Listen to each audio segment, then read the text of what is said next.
Emotional anchoring அப்படிங்கிறது ஒரு சாதாரண விஷயம் கிடையாது. அது ஒரு மிகப்பெரிய ஆயுதம். உங்க முன்னாடி ஒருத்தர் உங்களை ரொம்ப எமோஷனலா டவுன் பண்ணி அப்புறம் அவரே வந்து உங்களுக்கு ஆறுதல் சொல்றாருன்னா அவர் உங்களை நேசிக்கிறாருன்னு அர்த்தம் இல்ல.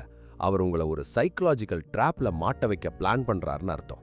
உங்க வாழ்க்கையில என்னைக்காவது ஒருத்தர்கிட்ட நீங்க ஒரு விஷயத்த சொல்லும்போது அவர் உங்களை ரொம்ப தப்பா பேசி அழ வச்சுட்டு அப்புறம் அவரே வந்து நான் உனக்காக தான் இதை சொன்னேன் அப்படின்னு சொல்லியிருக்காரா? அந்த எமோஷனல் ரோலர் கோஸ்டர் உங்களை எவ்வளவு பதட்டப்பட வைக்கும்னு உங்களுக்கு தெரியுமா? நீங்க அந்த பதட்டத்துல அவர்தான் உங்களை காப்பாத்துற கடவுள்னு நம்ப ஆரம்பிப்பீங்க. இதுதான் அந்த மனிப்புலேட்டருக்கு தேவையானது. இந்த வீடியோல the dark psychology of emotional ஆங்கரிங்கை பத்தி தான் பார்க்க போறோம். உணர்ச்சிகள் மூலமா ஒருத்தரை எப்படி அடிமையாக்க முடியும், அதுல இருந்து நீங்க எப்படி தப்பிக்கலாம் அப்படின்றதுக்கான ஒரு கம்ப்ளீட் கைடு இது. இந்த உலகத்துல காயங்களை விட அந்த காயத்துக்கு மருந்து போடுற மாதிரி நடிக்கிறது தான் ரொம்ப ஆபத்தானது. ஏன்னா காயத்துக்கு ஒரு வலி இருக்கு, ஆனா அந்த போலி மருந்திற்கு ஒரு அடிமைத்தனம் இருக்கு. ஒரு மனிப்புலேட்டர் எப்போ இந்த ஆங்கரிங்கை பயன்படுத்துவார்னா அவருக்கு உங்க மேல ஒரு எமோஷனல் டிபெண்டன்சி வேணும் அப்படின்னு நினைக்கும் போதுதான். இதுதான் ட்ராமா பாண்டிங் அப்படின்னு சொல்லுவாங்க. உங்களை மனரீதியா உடைச்சு அப்புறம் அவங்க தான் உங்களுக்கான ஒரே ஆதரவுன்னு உங்களை நம்ப வைப்பாங்க. இது ஒரு வகையான மென்டல் டார்ச்சர். ஆனா ஒரு சாவரின் ஆர்கிடெக்ட் இந்த உணர்ச்சிகளை வேற மாதிரி பார்ப்பான்.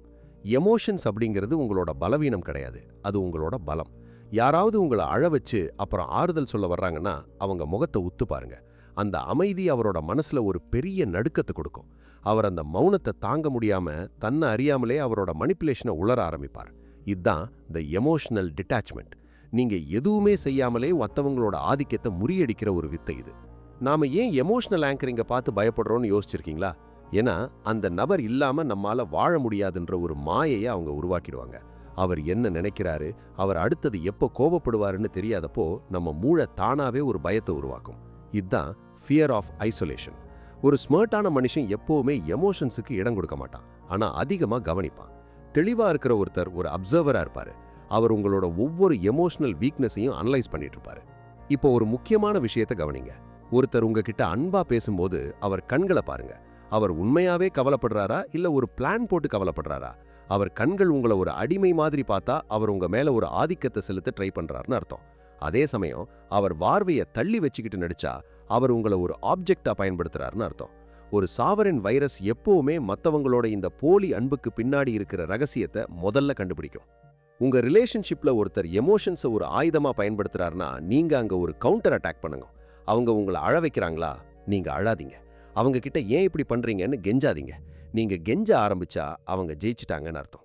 அவங்களோட அந்த எமோஷனல் டார்ச்சரை நீங்க ஒரு பொருட்டாவே மதிக்கல அப்படின்னு அவங்களுக்கு தெரிய வரும்போது அவங்களோட அந்த மனிப்புலேஷன் தந்திரம் தோத்து போயிடும். ஒரு சாவரின் ஆர்கிடெக்ட் எப்பவுமே மற்றவங்களோட எமோஷனல் கேம்ல மாட்டிக்க மாட்டான். எமோஷன்ஸ் அப்படிங்கிறது ஒரு செல்ஃப் டிசிப்ளின். தேவையில்லாத இடத்துல எமோஷனல் ஆகிறத விட தேவையான இடத்துல கல்லு மாதிரி இருக்கிறது உங்களை ஒரு பவர்ஃபுல் பர்சனா காட்டும். Masters of their own emotions are masters of others. நீங்க ஒரு புத்திசாலியா இருக்கணும்னா எமோஷன்ஸை சிக்கனமா பயன்படுத்துங்க. உங்க மனநிலை மற்றவங்களுக்கு ஒரு மர்மமா இருக்கணும். அப்போதான் அவங்க உங்களை ஒரு சாதாரண மனுஷனா பார்க்க மாட்டாம ஒரு பெரிய சக்தியா பார்ப்பாங்க. இன்னையிலிருந்து ஒரு சின்ன பிராக்டிஸ் பண்ணுங்க. யாராவது உங்களை எமோஷனலா மிரட்டும் போது உடனே ரியாக்ட் பண்ணாதீங்க. ஒரு 10 செகண்ட் அவங்க கண்ணையே பாருங்க. அந்த 10 செகண்ட்ல அவங்களுக்கே ஒரு நடுக்கம் வந்துடும். நீங்க ஏன் இன்னும் அழலன்னு தெரியாம அவங்க பதட்டமாவாங்க. இதுதான் எமோஷனல் கண்ட்ரோலோட பவர். இந்த உலகத்தை நீங்க ஜெயிக்கணும்னா முதல்ல உங்க இதயத்தை அடக்க கத்துக்கணும். உங்க மன உறுதி ஒரு பாறையை விட பலமா இருக்கணும். உங்க வாழ்க்கையில இருக்கிற அந்த எமோஷனல் பிரிடேட்டர்ஸை இன்னைக்கே அடையாளம் காணுங்க. அவங்க உங்களை கட்டுப்படுத்த விடுற அந்த எமோஷனல் சங்கிலியை உடைங்க. நீங்க சுதந்திரமானவர், நீங்க ஒரு சாவரன். உங்க மன அமைதியை யாராலையும் குலைக்க முடியாது. எமோஷன்ஸை ஒரு தண்டனையா பார்க்காம அதை ஒரு வாய்ப்பா பாருங்க. உங்களை நீங்களே புரிஞ்சுக்க உங்க அடுத்த கட்டத்தை பிளான் பண்ண அந்த உறுதியை பயன்படுத்துங்க. வெற்றி அப்படிங்கிறது சத்தமா வரதில்லை, அது அமைதியா வந்து உலகத்தையே திரும்பி பார்க்க வைக்கும். உங்க சாம்ராஜ்யம் உங்களுக்காக காத்துட்டு இருக்கு. எமோஷன்ஸோட ரகசியத்தை தெரிஞ்சுக்கிட்டீங்க. இனிமே நீங்க தான் மாஸ்டர். உங்களை உச்சியில சந்திக்கிறேன். இது ஷேடோ சைக்காலஜி தமிழ்.